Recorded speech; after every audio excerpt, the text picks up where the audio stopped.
My name's Matt Lattanzio. I'm the digital marketing manager for Weight Watchers Canada. I'm here today to talk to you guys about building the customer journey and specifically about email journeys and how you can really interact with your consumers and connect with them in a meaningful way. First, a bit about Weight Watchers. So who here has heard about the company? Anybody? I'm sure there's lots of hands in the room. Before you guys ask, I have not met Oprah. I get that all the time every time I do these talks. But we're a 50-year-old company, and we're really focused on helping our customers change their relationship with food for good. So we're not a diet. We're a weight loss program that really allows you to eat what you want.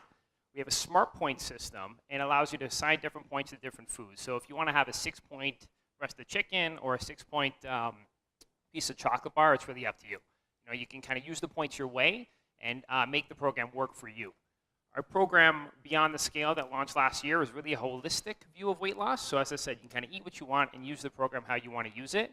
But generally, it does nudge people towards healthier choices. And we're really proud of the work that we've done. The stories that we hear from our members are just kind of really heartfelt. Like, we've really kind of changed people's lives for the better and really allowed them to be the healthiest versions of themselves. So when I talk about member journeys, at Weight Watchers, we're really focused on the member experience. And we really want to empower our members to be the best they can be and to really help support them throughout their weight loss journey.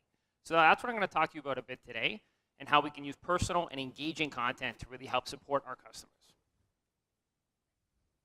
So what is a journey? We define a journey as a customer's relationship with your brand and the story that you want to tell them. So a lot of people have customers from different walks of life, and you may have different relationship with your customers, especially if you're a retail environment where you may be just trying to churn the most value out of them. But if you're in a subscription model, you really want your customers to be loyal to your brand and have a story to tell afterwards. So what I'd like to do is encourage you guys to all be storytellers. So like any story, you're after your customer's attention. And to do that, you really have to provide engaging content. And by engaging content, it's not just saying, hi, Susie, or hi, Amanda. You really need to dive deep into your data and understand what makes your customers tick. Really understand what content is relevant to them and using your data to do that. I'll walk through a couple of examples after.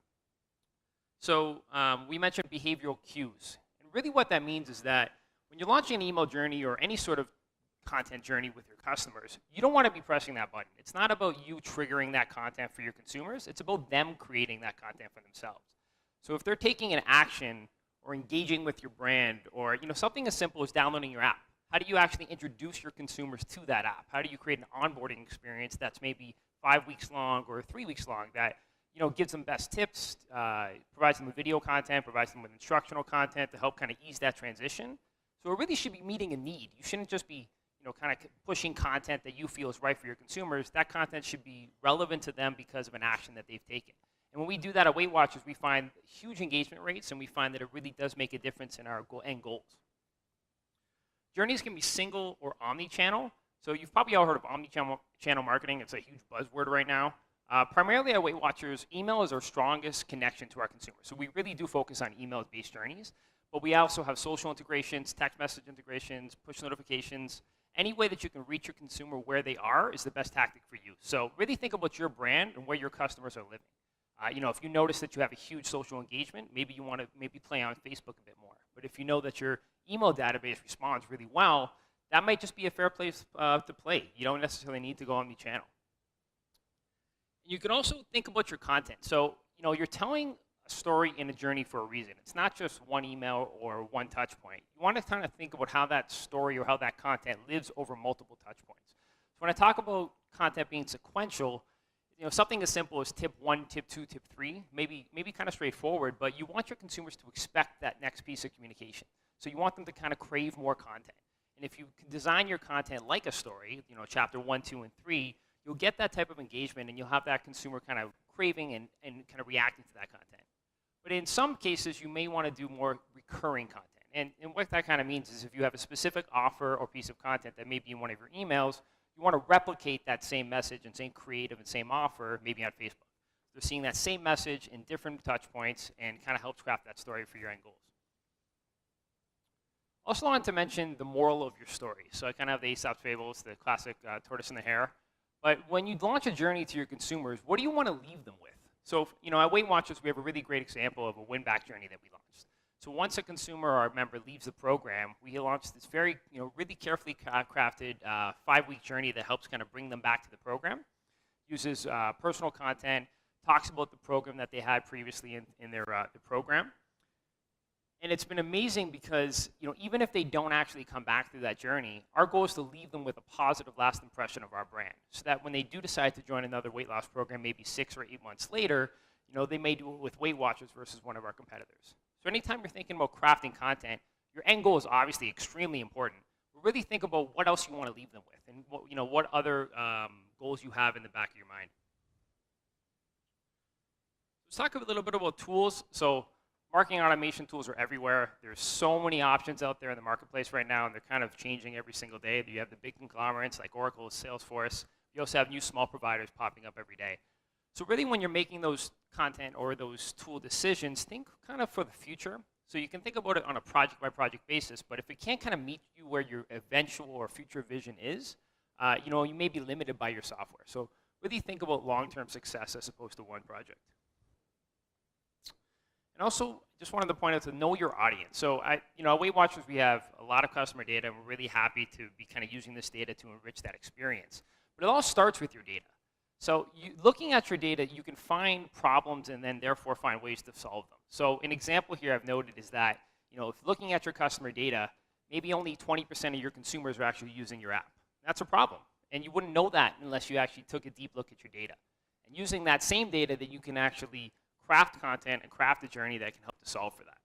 So, Weight Watchers, we have several examples of how we've launched journeys similar that use that customer data and find insights. But I encourage you to do the same. Data in email marketing or in any sort of digital marketing can be a huge undertaking. And when I talk to brand marketers, a lot of them are going through the same problems. So a single view of a customer is a big issue. It's very, very hard, especially if you're an older company, to get 10 years of data with 6 different sources all in one place and have, Susie is one Susie, not 12 different versions of Susie throughout your database. So it's really challenging. I don't really have a best solution for you up here. All I can tell you to do is really to work very closely with your IT departments and kind of find a champion there that can kind of get your marketing goals. Right now, more and more bigger brands are creating marketing tech parts of their organization that is kind of a merging of marketing and IT. So they really do kind of understand that it's not just about the data, it's not just about the marketing, it's how we merge the two and be successful. So choose your adventure is a slide I had up here. This might be proving how old I am, but anybody remember Goosebump books? Raise your hands. Nobody? Come on, there we go. Yeah, remember the choose your adventure, use the page turning. So this is really similar in how you can approach digital marketing. So you can have a decision tree at any point. Your customers should be going down a path that's relevant to them. So whether they're opening one email or they're downloading your app or making an action on your website, such as purchasing a single product, they should be going off into their own one-to-one journey. And this can start with 100 and end with 1. Right? Like you can start really big, and then you can go deeper as your journey goes on. So you can really try to understand what actions your customers are taking and how you respond to those actions in a positive way. So this is a new journey we just launched. It's a month old, but I wanted to bring this up to you today because I think it takes into account a lot of the best practices I'm speaking to. So it's called our tracking journey. So anybody who's familiar with the program, you do have to track food. That's the best way to be successful in the program, is to track your food through our app every day. But looking at our data, we noticed that a lot of our consumers were actually kind of falling off, right? After a few weeks of tracking, they said, it's too hard, I'm not going to track anymore. But we do know by talking to our members that it really is the best way to be successful. So we wanted to encourage this, but not do it in kind of like a mom told you so way. We really wanted to do it in a way that was encouraging and supportive. So we use personalized content. Something as simple as providing personalized images. So you can see there in the name there, it says, "Good morning, Alexandra." So we kind of personalize the content, and we talk to how many smart points they have in their daily allotments. And we use personalized images and recipes. The second here is you'll never know if you don't ask. So right now, currently, as I talked about data earlier, we don't have currently what meals our members are tracking. We wanted to ask for it. So we did a small focus group with our members, and what they told us was that one meal was really hard to track, whether that was breakfast, lunch, or dinner. Either they're too busy in the morning with their kids, work lunch was hard, or dinner was just too crazy for them. So by asking them this, we then provided them with a curated menu based on what they told us. So your customers and customers in general are willing to provide data to you if they feel that the payoff is worth it. So here we specifically asked our consumers, tell us which meal you have the most trouble tracking, and we'll provide you with a personalized menu. And our response rate is through the roof. We're really proud to be able to kind of give that personalized content to our members that helps them kind of through their journey and makes that tracking a lot easier. And you can see the response here is really, really great. Also reward good behavior. So this fourth touch point, so once they've received their personalized menu, we then run a check to see if the member has started tracking or not. If they have started tracking, we send them this trophy.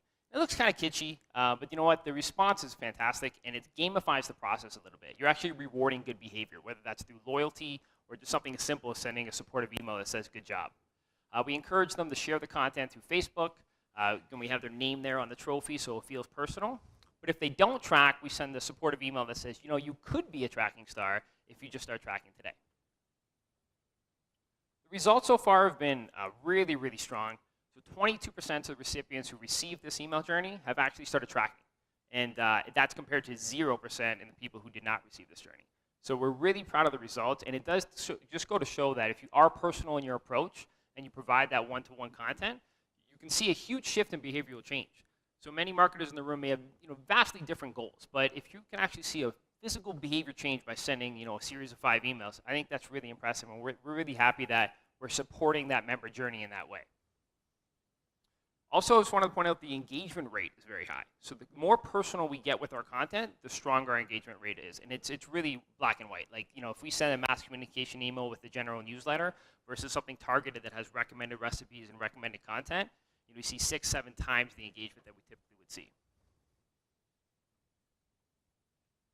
Okay. So some takeaways. So these are just kind of my own best practices I've put together over the past couple of years working in this industry. One first step I have is just to start small. So when approaching journeys, it's kind of a scary thing. A lot of marketers I talk to say, I don't have a team of 20 people, or I don't have the IT resources to be able to do this. That's okay. This journey I've just shown you was designed by two people from my team in a matter of a month. So, and that's from start to finish, from creative to design to coding. So you don't necessarily need a big team. You can start small, find one single problem you think that journeys can help solve for, and tackle that first. Journeys can also start with just 1 to 2 triggered emails. They don't need to be 12 emails in 12 weeks. You can start with 1 to 2 emails, 1 to 2 touch points, and that can really help to achieve your goals. Even if the content is not long-winded, if it's personal, it's short and sweet, sometimes you'll see a very strong response. When it comes to data, I also just want to point out that you don't need to go after new data all the time. Sometimes your basic demographic attributes can help personalize content in a meaningful way depending on your business. So whether that's the past products that they've purchased, or whether that's just something that you know about your consumer through their behavior on your website, you can personalize content without actually going after mounds and mounds of data. And I found through my experience, when you try to take that approach and you start with data that you don't have, you can be sitting there 6 months later without a launch journey. So it's sometimes it's frustrating. It's something that you probably want to avoid if you're just starting out. So a bit about testing. So test everything. I can't emphasize that enough. At Weight Watchers, any piece of content we put in front of our consumers is typically a best guess at first, or something that we know based on their response with our website or the content that they look at. But we A/B test before we launch to the mass market. So any journeys that this journey here was launched to 10% of our market. We had content we felt was very strong, but until we were able to prove that success and actually test multiple pieces of content, we didn't put this in front of a larger audience. So this is now in the process now of being launched wider because of the success rate, but A/B test absolutely everything. I know it's frustrating sometimes because you just want to get going, but it's really, really important to make sure that your content is resonating with your audience. So benchmarks and metrics. Now, this is always really confusing, but find a benchmark that works for you. Every company is different. Everybody has different business goals. Our goal here was to have a certain percentage of people track after receiving the journey, which we reached. But that was an agreed upon metric between us and the organization, and it really helps your organization get buy-in for these types of campaigns, right? These campaigns do take a lot of work. They're more personal. You have lower volume, so you're not hitting a mass audience. The results, while strong, can have volume issues, right? Sending to 1,000 people versus 100 people, you're not going to necessarily see the same payoff in an e-commerce environment. But you will see a stronger percentage of those customers actually start to convert. And lastly, if you don't have enough data, ask for it. It's as simple as that. So sometimes marketers are afraid to ask their consumers for data, whether they think that's creepy or they think that their consumers don't want to actually provide it. But time and time again, the more you ask for data and the more you provide that payoff for that consumer and provide them with a reason to actually give you that data, they're willing, right? They want personalized content. Customers want to be known by the brands that they trust. They want you to know them as a consumer. They want to understand like recommended products or recommended recipes or content in our example. because they feel that, you know, as a brand, you should know them, right? You should have a relationship with them. That's all.